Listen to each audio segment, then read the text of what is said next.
আসসালামু আলাইকুম। কেমন আছেন আপনারা সবাই? আশা করছি অনেক ভালো আছেন। আজকে হাজির হয়েছি নতুন আরেকটা নকশি কাঁথার ডিজাইন নিয়ে। আর এই নকশি কাঁথার ডিজাইনটি হচ্ছে কাঠগোলাপের ফুল দিয়ে। কি কাঠগোলাপ আমাদের সবারই পছন্দ, তাই না? হ্যাঁ, আজকে সেই কাঠগোলাপ থাকবে আপনাদের সেই পছন্দের কাঁথায়। কত রকমের আমরা ফুল দেখতে পাই কাঁথাতে, কিন্তু আমাদের এই পছন্দের কাঠগোলাপ এটাই কেন যেন আমাদের কাঁথাতে থাকে না। তাই আজকে আমি সেই কাঠগোলাপের ডিজাইনটা আপনাদের জন্য এনেছি। কিভাবে আপনারা এটা আঁকবেন এবং কিভাবে সেলাই করবেন সম্পূর্ণই থাকছে আজকের ভিডিওতে। বরাবরের মতো যারা আমার চ্যানেলে সাবস্ক্রাইব করেছেন তাদেরকে অনেক অনেক ধন্যবাদ, এবং যারা করেননি এখনই করে ফেলুন। এত কথা বলতে বলতে আমার আর্ট কিন্তু কমপ্লিট হয়ে গেছে, আশা করছি বুঝতে পেরেছেন। এখন আমি সেলাইতে চলে এসেছি। এখানে আমি বেসিক স্টিচ দিয়ে তারপর কাঁথা সেলাইটা করব। খুবই সহজ ফোর এখানে দিয়েছি, যাতে করে খুব সহজেই আপনারা এই কাজটি করতে পারেন এবং আপনাদের পছন্দের কাঠগোলাপ আপনাদের ডিজাইনে আনতে পারেন। প্রতিটা ধাপ দেখলে আশা করছি আপনারা খুব সুন্দরভাবে এই কাজটি করতে পারবেন। এখানে আমি ব্লু কালারের সুতাটা ইউজ করেছি, লাচ্ছি সুতা ইউজ করেছি। আপনারা চাইলে যে কোনো রং আপনারা পছন্দ করে সেখানে কাজ করতে পারেন।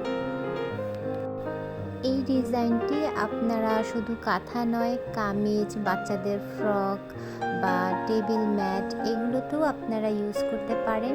এটা খুব সুন্দর লাগবে আর একটু ইউনিক হবে। আমি এখনো পর্যন্ত কাঠগোলাপের নকশি কাঁথা ডিজাইন দেখিনি, তো ভিন্ন কিছু করতে চাইলে অবশ্যই এটা আপনারা ট্রাই করতে পারেন। আমি বরাবরই চেষ্টা করি একটু ভিন্ন রকমের কাজ করার জন্য। আশা করছি আপনাদের সকলের এই কাঠগোলাপের আইডিয়াটা পছন্দ হবে এবং আপনারা অবশ্যই বাসায় এটা প্র্যাকটিস করবেন। কাঠগোলাপ কিন্তু বিভিন্ন কালারের হয়। আমার আসলে সাদা এবং হলুদের যে কম্বিনেশনটা আছে এটা আমার কাছে খুব ভালো লাগে। আপনাদের কাছে কোন কালারের কাঠগোলাপ পছন্দ আমাকে অবশ্যই কমেন্ট সেকশনে জানাবেন। আজকের কাজটা খুবই সহজ, আশা করছি আমার বলে বোঝাতে হবে না, আপনারা দেখেই বুঝতে পারবেন। তো আপনারা দেখতে থাকুন।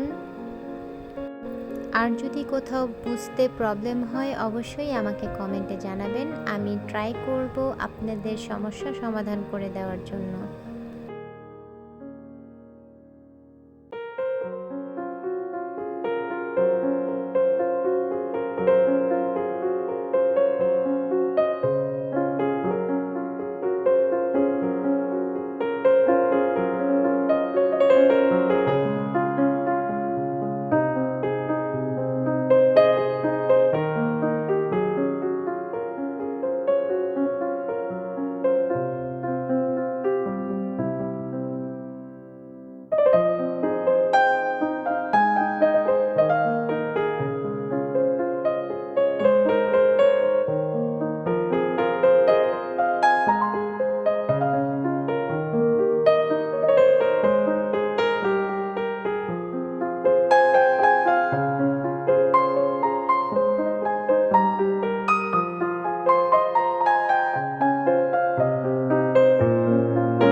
আমার সেলাইয়ের কাজ অলমোস্ট কমপ্লিট হয়ে গেছে। তো আশা করছি আপনাদের এই ডিজাইনটা ভালো লেগেছে। আমাকে অবশ্যই কমেন্টে জানাবেন এবং আমার চ্যানেলে সাবস্ক্রাইব করে আমার পাশে থাকবেন। বেল আইকনে ক্লিক করে রাখবেন যাতে করে নতুন ভিডিও দিলে আপনারা দেখতে পারেন। আবার খুব দ্রুত আসবো নতুন কোনো ডিজাইন নিয়ে। সেই পর্যন্ত ভালো থাকবেন। আল্লাহ হাফেজ।